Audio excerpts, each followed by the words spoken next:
In the upper right side of the map, in the red, folks, he took down a murderer's row of Protoss to get here. It's MaxPax.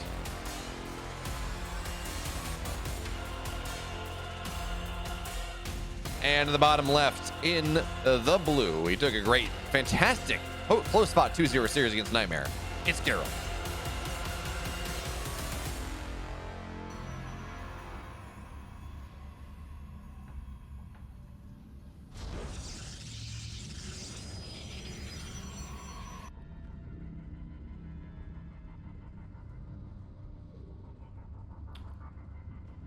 So Gerald, again, I don't think this should surprise anyone, is going for a 2-gate expand. We know this, of course, because he got his first gate on the high ground, which is, of course, the position you get your gateway on if you're not intending on doing 1 gate. Now, that's not okay. That's not 100% true. We have started to see some players messing around with the whole, I'm going to 1 gate expand, but it's going to be on the high ground. We saw that at the start of the patch.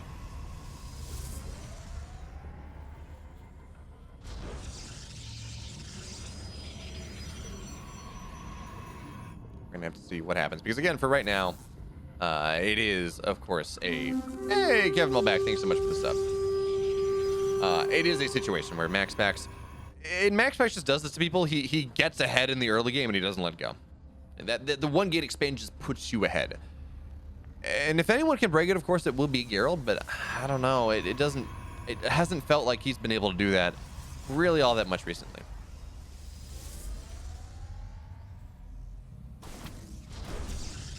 But for now, Gerald doing a good job of delaying things a little bit. Stargate's going to be on the way, but pylons are obnoxious, so. Okay, but now the probe will go down. So MaxPax should be able to get his base up at this point. Does MaxPax delay Gerald's base? Yeah, probably. Why not? I mean, it's like Gerald, that's another problem with this. I mean, Gerald has spent 3 cancels. He's going to spend a 4th one. Yeah, he spent a pylon effectively in drips and drabs to deny this base, whereas MaxPax is just denying it by a probe scout that he's going to pull back enough anyways, because he says, I'm ahead. Regardless of the Nexus timing, he's a little faster. He's got a quicker Stargate. It represents more aggression on the map. We know Gerald does not want to move into Phoenix Wars. MaxPax is too good at that.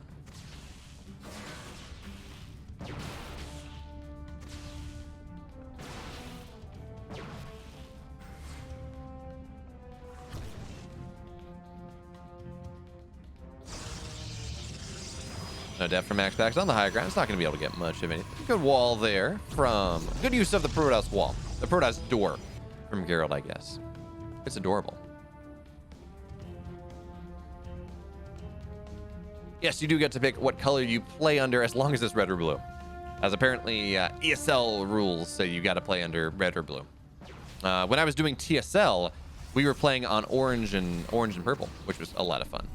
As Oracle's going to try to dive in, but Stalker's already here, so MaxPax's not going to be able to get too much done with that one. There's going to be a recall, but I think this is dead Oracle. Oh, MaxPax. Calculated. On 4-8, one more shot of anything would have killed that one, but MaxPax gets a total scout on everything, and in all honesty, so long as he doesn't even need to get damage done, really. He's ahead by dint of his opener. That being said, Gerald... Okay, no, never mind. MaxPax is opting into Phoenix play. But it's not going to be all that much. You got 1 on the way right now. And Kevin Mulback, if that was the Beyond going to flying to TSL Instagram, yes, I've been following everyone flying to TSL. I am twisting up inside with envy because I am the only talent from the online section that does not go offline, which is very sad. But anyway, Gerald moving into DT play beyond this, which makes a lot of sense. If you open Stargate, your robo is delayed, especially if you open Stargate into Twilight, as MaxPax is wont to do. Your only detection will be these oracles. And of course, oracle detection is gated behind energy and only lasts so long. So if you're able to keep that steady trickle of DTs into a base that can do tremendous damage, MaxPax is just gonna scout the proxy DT, because why not? I mean, in fairness, MaxPax revelates it too. He says he pings it on the minimap. Gerald got the "your forces are under attack" argument, and he's like, well, okay. Gerald actually did commit to a decent amount of Phoenixes here. I'm somewhat surprised by this, but well, Shield Battery Overcharge is going to keep this Phoenix alive. The fact that one Phoenix can stay alive versus 3, MaxPax is going to get. No, he's not. I thought he was going to trade 1 for 1. But now MaxPax knows where his opponent's army is, and more importantly, he knows where the majority of the supply is. He says, okay, that's 6 supply in Phoenix right there. That is 6 supply that is not in Stalkers back home. So these Stalkers and MaxPax, they're going to move forward, maybe find something. Blink is not yet done. And Shield Battery Overcharge is a powerful, powerful thing. So I don't think MaxPax is going to commit too hard to this. And of course, the DTs, they have warped. And that's really the biggest, that's the biggest deal when we talk about the fact that the Oracle was killed. Because now there's not a lot of detections. The DTs off the lift will go kill that singular Stalker. But now Stalkers on the right side, they're going to kill the pylon, which means no quick warp in positions. They're going to try to get the Dark Shrine too.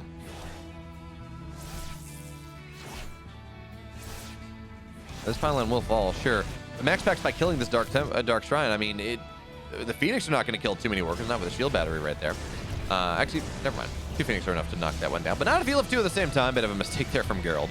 You need to be able to one-shot the probes for it to be worthwhile. So Gerald actually, despite his DT play, not really getting all that much, he is able to set himself up on, or at least build himself a little bit of economic damage. But MaxPax on the other side is up 4 army supply, and we can call that just about 10, right? It's 14 Stalkers to 10. The Zealot's there, but really the Phoenix are worth a lot.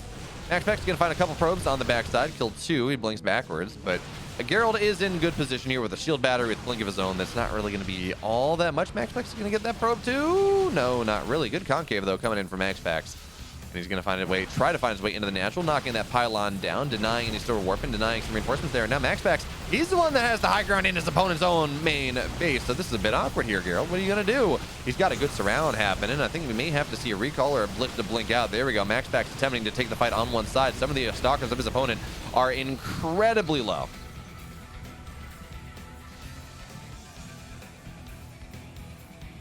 Starman, the reason is tradition, I believe. It's been red and blue, so it will always be red and blue.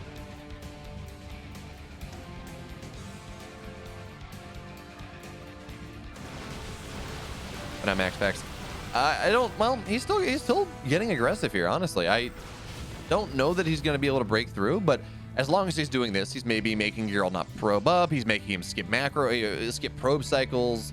Maybe delay upgrades. That force is very far behind MaxPax's +1. But Phoenix on the other side, they're going to find a little bit, and the damage that MaxPax found to try to balance things out, well, it's not right there anymore, but Stalkers, there we go, into the main base.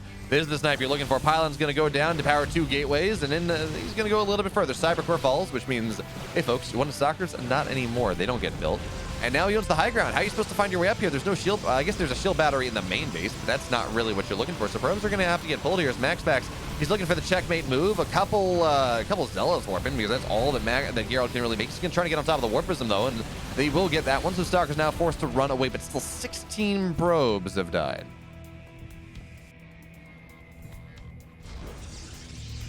Oh, and yeah, Kevin Mulback, Eddie. I'm not super worried. I should say I'm more envious than jealous, because I'm very happy that Steadfast, for example, has that opportunity to go to land. I just wish I was there with him. I'm desperately looking for the first time we get a Balefast cast offline. And unfortunately, will not be at the PSISTORM Philadelphia. Anyway, 18 probes have gone down, so MaxPax with a 22 worker lead. He's got his 4th base on the way. His +1 is going to be done soon. Army supply is pretty equal. Of course, that is the only thing that Gerald really has going in his favor. These Phoenix still finding a little bits of value here and there. Drips and drabs. But now it looks like, actually, yeah, Phoenix still stays alive. So Gerald is really handling this Phoenix control rather well indeed. With +1 being done, MaxPax feels a little bit more comfortable in his aggression. Stalkers, though, from Gerald, they run forward and they get a couple. MaxPax, he's got to sit down for a second.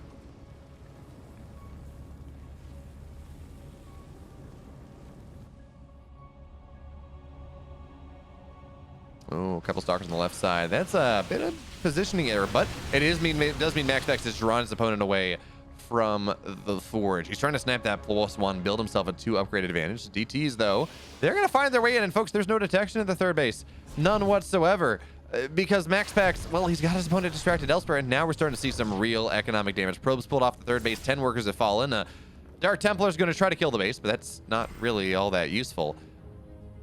Imagine, and DT's in the main base as well. So Tremendous damage here coming in from the Dark Templar of MaxPax across all 3 bases. Building himself a 40 army supply, well, 40 supply lead. His army supply lead is actually, he doesn't have one. His army supply is down a little bit.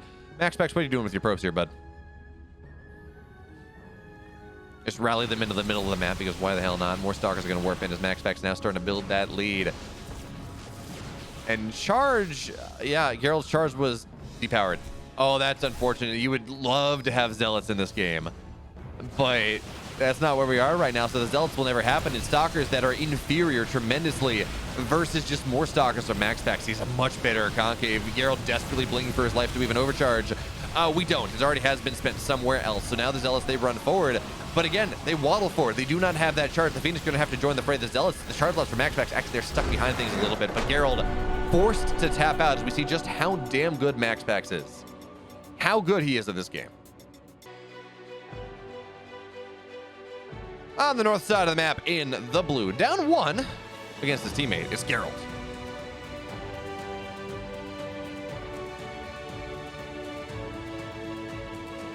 In the bottom right, in the red, folks, he's up 1, just dominant in the first game. It's MaxPax.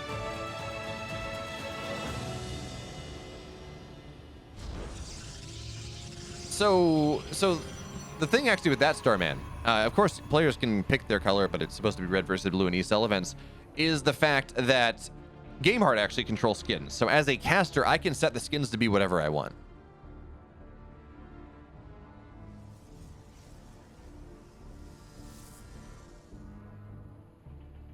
Oh, I know, Drunk Dick.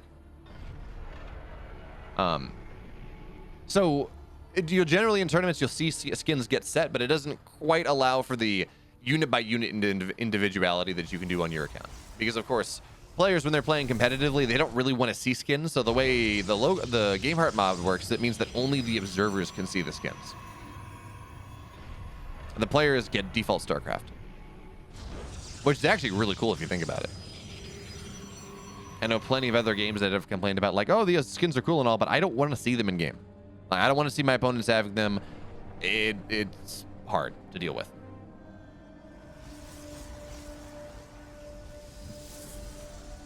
It's too distracting.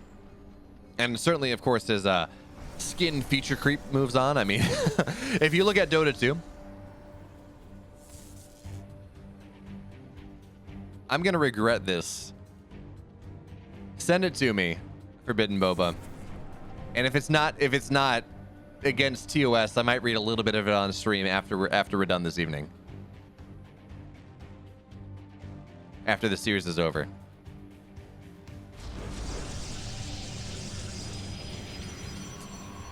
If it's a poem, you can channel point redeem it, then I'll read it. Don't know if you have enough channel points yet. Anyway, MaxPax again, low ground expand, as I mean, we should expect nothing less.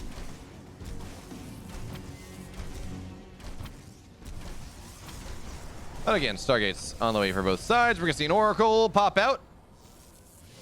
Aha! Brilliant. Look at me. I am so good. But of course, Gerald scouts this, so I don't know, the probe goes down. Nice job there, MaxPax.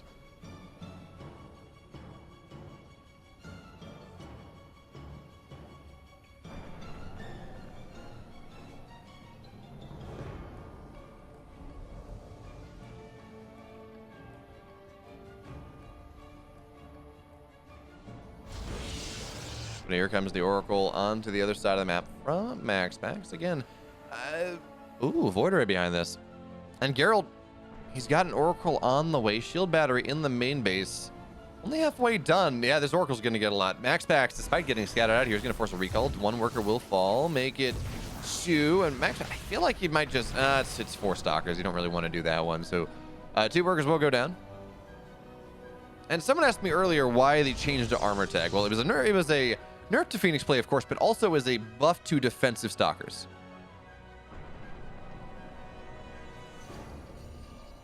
Because, of course, Stalkers do bonus damage to armored units, which means that they actually deal with an Oracle rather well. Which it was one of the many changes we've seen in PvP that stabilized the early game. Yeah, it's like the, going back to the skins discussion, though, it's like the problem with the original Zergling skin. As this Void Ray is going to try to chase the Oracle down. Doesn't look like he's going to be able to get it. But yeah, that or the there's the Immortal skin that looks like a Stalker. There are a bunch of problematic skins, but that's in part because StarCraft was not designed around being a game that has skins, right? Oracles were designed and Stalkers were designed to be visually distinct from every other unit in the game as a package. Meanwhile, when we look at Stormgate, for example, Stormgate, we should be able to have, again, I don't truly know this, but we should be able to have different, we should be able to have like sub-skins. So like Stalker legs, taking an example of StarCraft 2, would be a skin. So it was something more akin to a MOBA or something. If it's built from the ground up for skins, it gives much more flexibility, which I'm excited about. And I'm hopeful we should get a skin marketplace, creator marketplace like with Dota, where artists can go and make skins that maybe eventually find their way into the game for a bit of a cut, which would be awesome. Anyway, the army here from MaxPax showing up on the other side of the map. There's no real wall here. Third base on the way for Gerald. He spent 450 minerals on that one, and now with the Void Ray, they're just going to target the shield battery down, so it is dead. Probe's now going to have to get pulled. The Stalker's doing what they can, but they're just dying to the Void. That's something that it does not look like Gerald will be able to avoid here. The weird 6 Stalkers Zealot Void Ray move out. Looks like it's going to kill Gerald in this game. Okay. The single G. MaxPax up 2.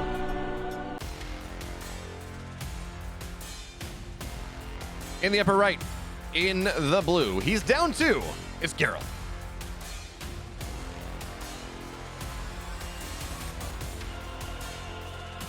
In the bottom left, in the red, up 2-0 in this series, looking as good as he ever does.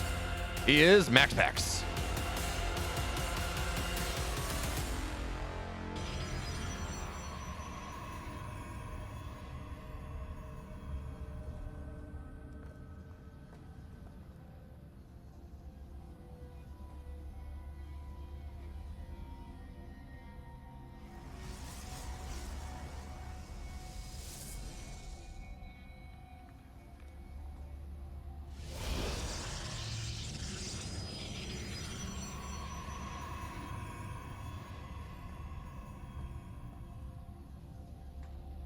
Okay, so game 1, we saw MaxPax just not take a lot of damage and find damage and be very happy about things. Game 2, we saw him win with like 6 Stalkers and a Void Ray.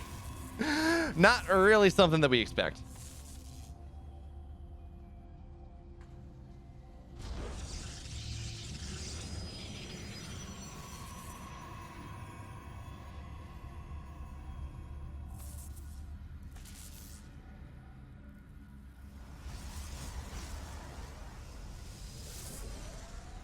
Of course, again, we see Gerald refusing to do the optimal style, and I truly don't understand why he doesn't want to do this.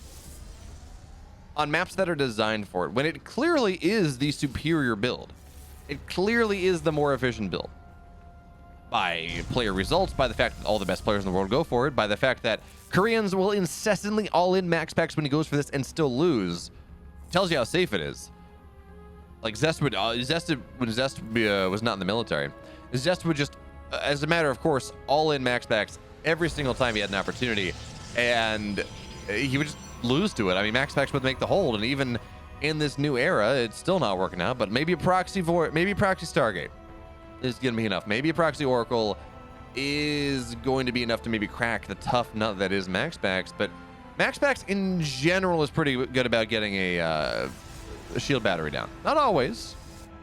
Depends on which variant he wants to go for. But for the first time. I was gonna say for the first time the Stargate's gonna be faster for Gerald, but that's not even true. Oracle getting chronoed out here from MaxPax. So gonna rally Stalkers in the main, I would imagine. MaxPax doesn't know a lot about. I know this is a 2-gate expand, and that really is about it. So he's not gonna see a lot of the. Actually, the fact that he doesn't see a lot of the tech, he's going to complete the shade in the main base. He's going to get a couple workers. This should be enough to tell him that, yes, there we go. Shield battery in the main base. So MaxPax really should not take too much damage from this first Oracle. 2 workers will fall. Is he going to get a third? No. The shield battery will complete. So MaxPax doesn't really have to be worried about the pressure from the Oracle, and then his own Oracle's going to show up. Here, shield battery is not popped, so 5 workers, 6, make it 7, but now shield battery is done. But of course, you can tap right through it. It takes 5 damage instances, but even still, another worker will go down, make it 8. MaxPax. Gerald is dead, folks. The stasis trap got absolutely nothing. Shield battery out of energy now, and looks like that is going to be the end of the damage because MaxPax has run out of energy on this Oracle. But maybe Gerald's going to be able to make something. Adept is going to try to shade in the main base. MaxPax, actually, you need to put a wall there, but he's only going to get 1 in. 2 tapping probes is not the damage you're looking for, and Phoenix are going to not even lift it. 2 workers fall. That is A-okay here for the Danish Phenom.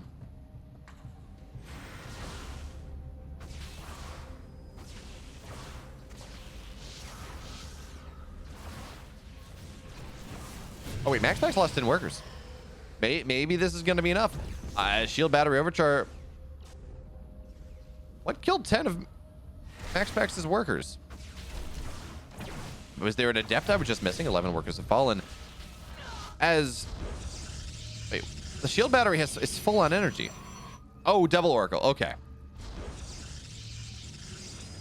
Yeah. Okay, that makes sense. Double Oracle. Sorry, folks, that was a horrendous piece of observing. Yeah, double Oracle flew in from the main base, killed off a bunch of workers, bringing Gerald notionally back into this game. Now, MaxPax committed a lot less to his harassment compared to his opponent, which means he's a lot more of an army now, which means that Gerald's got to batten down the hatches. He's got 2 Stalkers in the natural. 2 Stalkers in an Oracle do not a hold make against 5 Stalkers in the Phoenix. Especially this Oracle's just going to get chased down. It will most likely die. 3 Stalkers to 2. MaxPax, you want to bring a couple more here, and it looks like the Warpins are going to be able to bring some sort of supply parity. But now the Oracle's going to dive in the main base, and with the Phoenix here, it means one of these Stalkers is going to get lifted, which means you do not have a supply parity anymore. Lifting, maybe not even. 1 Stalker will fall into the natural. MaxPax will continue to go. There we go. That Stalker gets lifted up. It's dead. And now this is 5 Stalkers to 3. Another one lifting here. The one on the ground is the one that's going to get targeted down. Now the one in the air. MaxPax, he's starting to lose these Stalkers ever so slowly, but he's killing probes in the meantime, finding all the little bits and drips and drabs of an advantage that he needs to turn this game into a victory. Oh, good warping though. Zealot's gonna warp in, gonna trap the Stalkers on the high ground, but now they're gonna find their way out. Now it's 4 Stalkers to 1, and Gerald taps out. MaxPax is dominant. I don't think anyone is surprised, but he takes this 3-0, and this means MaxPax won a U and an A on the same day. He sweeps it. He sweeps EPT. Well done.